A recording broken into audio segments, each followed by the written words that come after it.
Hi people, kamusta na po kayong lahat? And for today's vlog, andito po tayo sa palengke. Dito 'yan sa sa Lumang Palengke, Batangas City. So ayun guys, tayo pala guys ang mamalengke dito, parang syempre, parang may pang-ulam syempre. So ang inuna pala natin guys dito ay yung place ng mga gulayan.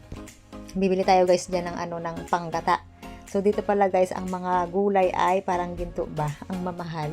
Tapos ganun talaga siguro, nagmamahal talaga lahat.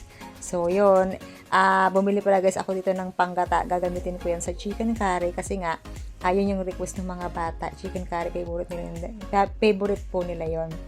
Tapos, ang binibili ko pala guys ngayon na mga pang-ulam, yung talagang gusto nila. Tinatanong ko na sila kung ano talaga yung gusto nila para hindi sayang yung pagkan. Minsan kasi nakakabili ako ng mga ulam, ng pang-ulam na naluluto ko. Pag naluluto ko naman, hindi naman nila nakakain ng, ng marami ba. Tapos maraming natitira. Yun, sayang naman. So, kasama ko pala guys si Rain, sila. So, pagkatapos nga guys sa gulayan, dito naman yung sinunod namin dito sa mga, mga nagtitinda ng, karning manok. So, suki na pala kami dito. Mabait yan guys yung, nagtatadtad na yan. Kilala na kami dyan. Tapos, ang sunod naman po dito ay dito sa karnihan. So, yung mga karne pala nila dito ay mga fresh talaga. Tapos yung longganisa yan. Tapos, syempre, hindi po mawawala yung tilapia. Masarap yan guys ihawin. Kasi nga fresh na fresh pa siya. Pero hindi kami mag-iihaw. Pang prito lang yung bibilhin ko dyan. Dito naman pala kami guys, pumunta dito sa seafood section. So may nakita pala guys dyan ako na talaba kanina. Dahil namamangha ako dun sa mga talaba na yan sa mga napapanood ko. Yung mga nagmumukbang ba. Nakabili yan guys ako dun sa Mindoro. Kaso yung mga laman niya mga payat. So tinanong ko yung si Ale na kung mataba, sabi niya oo daw, mataba daw yan. So yun guys, bibili tayo dyan. So ang kilo daw pala niyan ay 100 ang kilo. Parang feeling ko, parang ayoko nang bumili kasi nga dahil sa sobrang bigat ng mga talaba at medyo malalaki, parang feeling ko 2 piraso pa lang mag-iisang kilo na. Pero tingnan pa rin natin kung makakailang piraso tayo.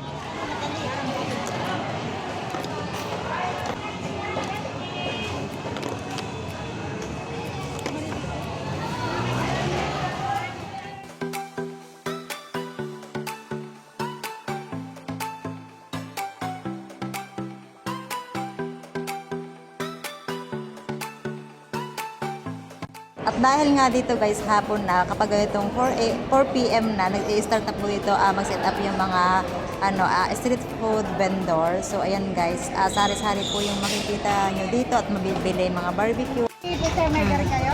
Lagi na margarin pa, paganda ng Damihan mo. Damihan mo sir, margarin lan.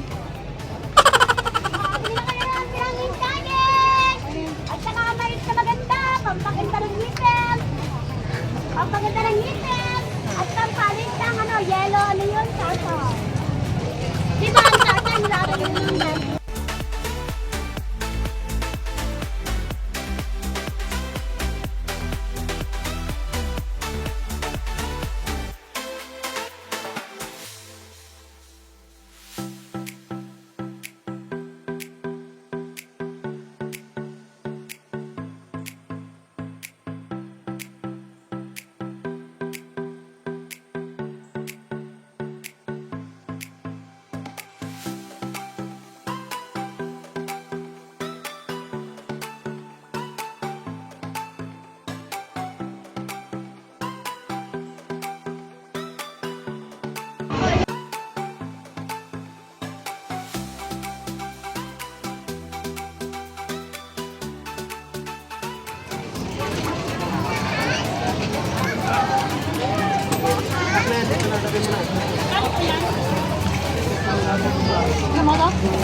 Mamaya.